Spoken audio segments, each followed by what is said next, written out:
Good evening and welcome to Metro Focus. I'm Rafael P. Roman. Last November, Democratic Congressman Max Rose scored an upset victory in New York's 11th Congressional District, a traditional Republican stronghold which includes all of Staten Island and parts of southern Brooklyn, and was the only district in the city to go for President Trump in 2016. Now, as he approaches his first 100 days in office, Rose is touting his work as that rarest of Washington lawmakers, a bipartisan consensus builder willing to reach across the aisle to get things done for his constituents. That includes a bipartisan bill to construct a seawall to protect Staten Island from future superstorms and an effort to secure more funding to battle the opioid epidemic.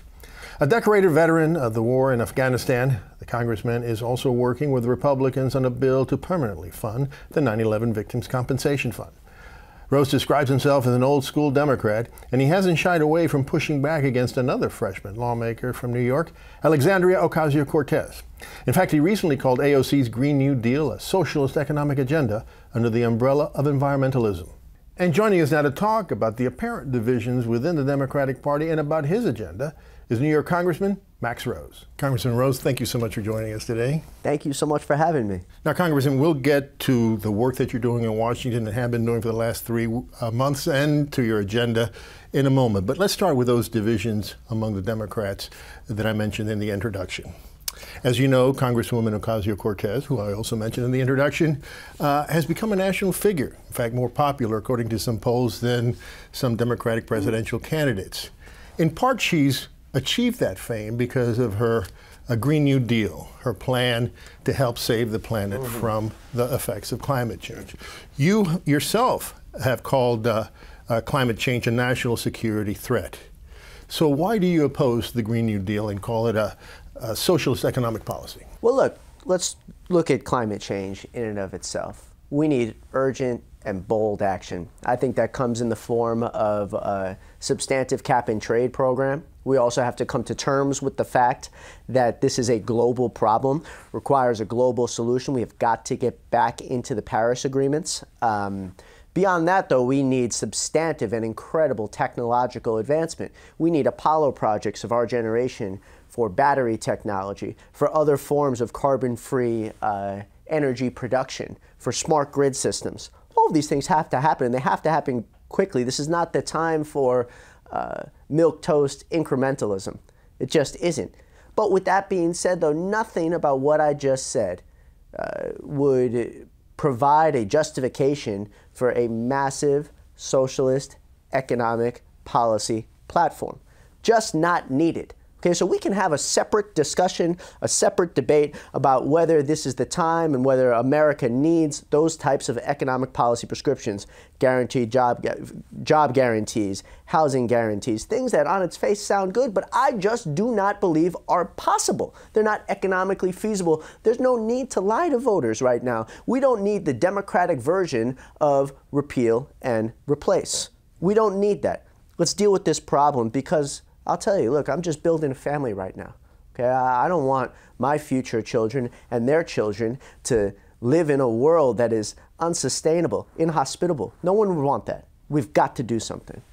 So Congresswoman Ocasio-Cortez and many others, including climatologists, believe that the recent severe weather events that we've experienced, including Hurricane Maria that devastated Puerto Rico, are the consequences of climate change.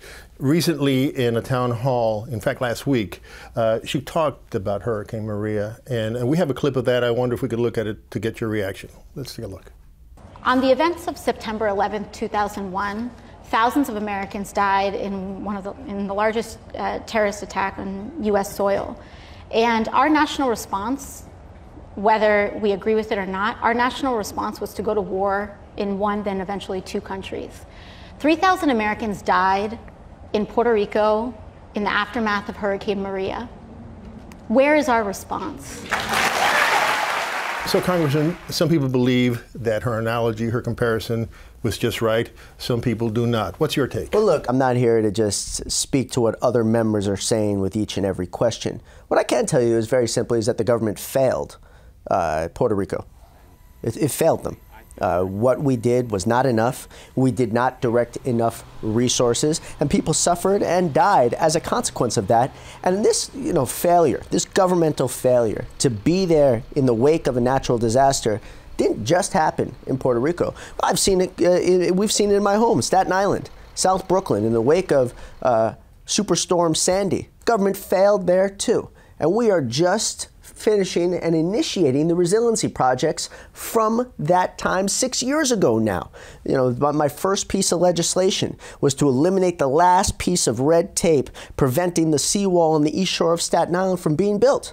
6 years later, people have stared out onto the waters that decimated their homes, decimated their lives. We haven't even started yet. All right, Congressman, I promise you when we have Congresswoman Ocasio-Cortez back on the show, we'll ask her a lot about your positions. So I have a couple of more questions with her name involved. All right, and the next one is this one. We'll jump in. I won't dodge it. I won't dodge it, brother. So you were among the 20 or so Democrats who joined House Republicans to vote for an amendment that would allow ICE to be notified if an undocumented immigrant tried to buy a firearm. Yep. The progressives didn't like it, and Congresswoman Ocasio-Cortez vowed to keep a list of centrist Democrats who stray from the fold. She's going to keep a list. Yeah, that's what she said. How do you respond? So look, this is very simple because I'm not one to deal in subtleties. I'm not one to. I've heard and I've noticed. And I think it's best not to be passive aggressive. If she wants to primary me, if the Justice Democrats want to primary me, I'll lay out the red carpet. We can settle this at the polls. The Justice Democrats are kind of a caucus of progressive. Yeah, this is very, very, very simple. Now, with that being said, though, I was honored to vote for universal background checks, the first piece of substantive and comprehensive gun reform and gun legislation passed by Congress in a generation. All right. In the past few weeks, another freshman Democratic Congress member, Ilhan Omar, of Minnesota, has made some remarks that many believe repeated old anti-Semitic tropes. For example, she seemed to imply that those who support Israel have divided loyalties, an old trope. And she said that support for Israel was, quote, all about the Benjamins, about money. You recently attended a meeting of the Council of Jewish Organizations in Staten Island. And according to reports, you were roundly criticized for what was called, quote, your muted reaction to the Congresswoman's statements. Were the criticisms fair? Well, I'm not sure if I'm reading the same reports as what you're referring to, but what I saw, though, was certainly a community, mostly Jewish Staten Islanders, who had been hurt by those comments. And what I came out and said is that, look, I do apologize and take responsibility for the fact that this happened. That we have a big problem in our politics today. And it is the fact that people are just constantly pointing fingers, constantly trying to skirt responsibility. Ilhan Omar made comments that I found deeply offensive. I was the first to criticize her in the Democratic Party. And we're going to continue to work, though, to make sure that these comments don't continue. You can criticize Israel.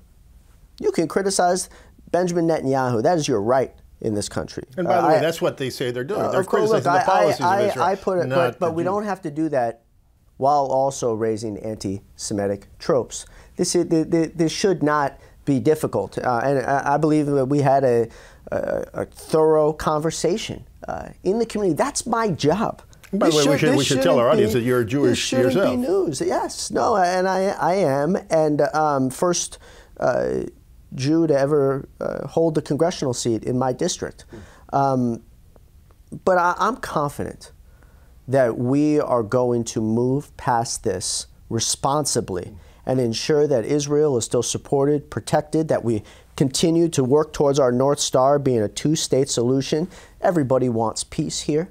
And I also represent one of the largest Muslim communities in any district, in a congressional district in America. And I think we're being presented with a false choice. We can truly establish enduring peace in the region. And I intend on being a part of that story. One last question on that meeting. After the meeting, the president of the organization that put the meeting together said that you had not, quote, put the room to rest. And someone else said that she was disappointed that you had followed your party in not insisting that Representative Omar be removed from the powerful Foreign Affairs Committee that she sits in. How do you react to that? Well, so look, my job isn't to make everybody happy. I have been a leader in terms of protecting what I believe, the Jewish community has in many ways recently suffered an onslaught of rising anti-Semitism. And it's something that we certainly have to speak to. There's also been rising instances of Islamophobia throughout America, certainly in New York City, New York State. It's time to bring Americans back together. And I'll continue to work with the Jewish community and every community in my district to make sure that they feel free to pray, to observe their religious faith, and to be who they are. It's absolutely imperative. Turning now to the issues that you have been working on over the last 3 months and your agenda. As I mentioned in the introduction, you worked on a bipartisan bill to move forward on the construction of the East Shore seawall in Staten Island, a bill that was signed by the president just 2 weeks ago. Why was that wall necessary, and what role did you play in making sure? So the goal with this wall is to protect communities on Staten Island from future superstorms. And it's relatively self-explanatory how it could do that, and it will be tied into other resiliency and infrastructure projects throughout the borough that are related to flood mitigation and other matters. It's an absolutely extensive, hugely comprehensive project, which will involve bringing in over 1 million pounds of stone just to build this thing. It's going to take years to finish. But when you think about what the benefits of this will be, not just from a matter of reducing stress, not just the economic benefits of future development in the area, people's home prices rising because there's these protections against future superstorms. Also, folks, flood insurance bills are going to be reduced. We'll actually put money back in people's pockets. So we got this last piece of legislation signed that was in regards to reducing an easement, which was basically a piece of bureaucratic red tape preventing the federal government from working with whether it was the city or the state or an assortment of other agencies affiliated with this project. And it speaks to what some of the failures of government have been. I think we can boil those failures down to an absence of urgency. 6 years it took us to get this thing done. And now we're just starting on this. The other problem, though, with our politics today is that members of Congress think that their singular job is just to sign a piece or write a piece of legislation and get it passed, as significant as that is. We are not going to let our eye off this project. It's going to take years, but we have got to continue to work with the city, the state, the Army Corps of Engineers, FEMA, whoever else is involved, to make sure that the project is not disruptive. We're thinking about traffic here. We're thinking about keeping the beach open. Things that actually matter to people, and it matters to us. And in the process, we're going to show them that government can work. Government doesn't just have to be the problem. So during your campaign, you also said that combating the opioid epidemic would be one of your priorities. Sure. What have you been working in that direction? Yeah, so I'm leading an effort in the House of Representatives right now to call for additional funding for SAMHSA so that we can push more money down to states, cities, and nonprofits who are engaging in the trenches with, to provide further treatment, to provide further wraparound services, because it's all too rare that someone is just dealing with a substance abuse treatment or a substance abuse issue. They often have a mental health issue. They often have housing issues. Last year and the year prior, over 70,000 people died from overdoses. We as a country have not done nearly enough. If it had been a gang or a terrorist network or a virus that killed 70,000 people, suddenly we would have found tens of billions of dollars to deal with this crisis, and we would have brought in every element of society to coordinate around that. For some reason, though, we have not done this with this public health crisis. We have in the past, though. Think about what we did with HIV/AIDS. In years to come, HIV/AIDS will no longer be considered an epidemic in this state. And that's just because we made massive investments in treatment and education. We need to do the same when it comes to the opioid epidemic. Another issue you've taken on is the push to secure funding for the 9/11 Victims Compensation Fund. Why has it been so difficult to keep that fund funded? Well, it speaks to how Washington, D.C. is an absolute mess, how Washington, D.C. does not work for the people.